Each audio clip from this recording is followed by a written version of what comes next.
రాష్ట్ర వ్యాప్తంగా AP municipal workers and employees federation CITU అనుబంధంగా మొత్తం కడప కార్పొరేషన్ మున్సిపాలిటీలలో ఆయా అధికారులకు, మంత్రులకు, ఎమ్మెల్యేలకు వినతి పత్రాలు ఇవ్వాలని చెప్పేసి ఒక నిర్ణయం తీసుకోవడం జరిగింది.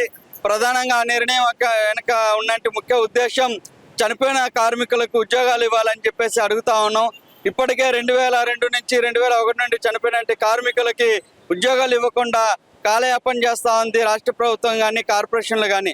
అందుకోసమనే వారికి ఖచ్చితంగా వారి ఉద్యోగం వాళ్ళ కుటుంబంలో వ్యక్తులకు ఇవ్వాలని చెప్పేసి అడుగుతా ఉన్నాం.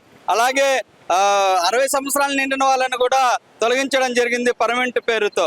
వాళ్ళకు కూడా వారి ఉద్యోగాన్ని వాళ్ళ పిల్లలకి ఇవ్వాలని చెప్పేసి మేము డిమాండ్ చేస్తాను. అంతేకాకుండా ఈరోజు కోవిడ్ అడిషనల్ కార్మికులకు కనీస వేతనాలు ఇవ్వకుండా వారిని నట్టేట ముంచేస్తూ ఉంది, దారుణంగా అన్యాయానికి గురి చేస్తూ ఉంది. వారికి కనీస వేతనం 21,000 రూపాయలు ఇవ్వాలని చెప్పేసి మేము డిమాండ్ చేస్తాను.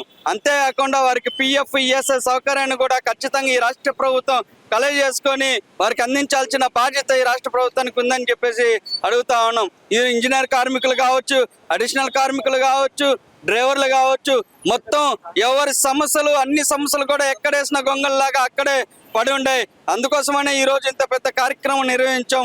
ఈ కార్యక్రమానికి అనుగుణంగా సరే మీరు స్పందించి మా ఉద్యోగాలు మాకు ఇవ్వకుంటే, మా సమస్యలు పరిష్కరించుకుంటే తక్షణం మేము మరిన్ని పోరాటాలకి సంసిద్ధం అవుతామని చెప్పేసి రాష్ట్ర ప్రభుత్వానికి, కడప నగరపాలక సంస్థ కమిషనర్ గారికి హెచ్చరిస్తా ఉన్నాం.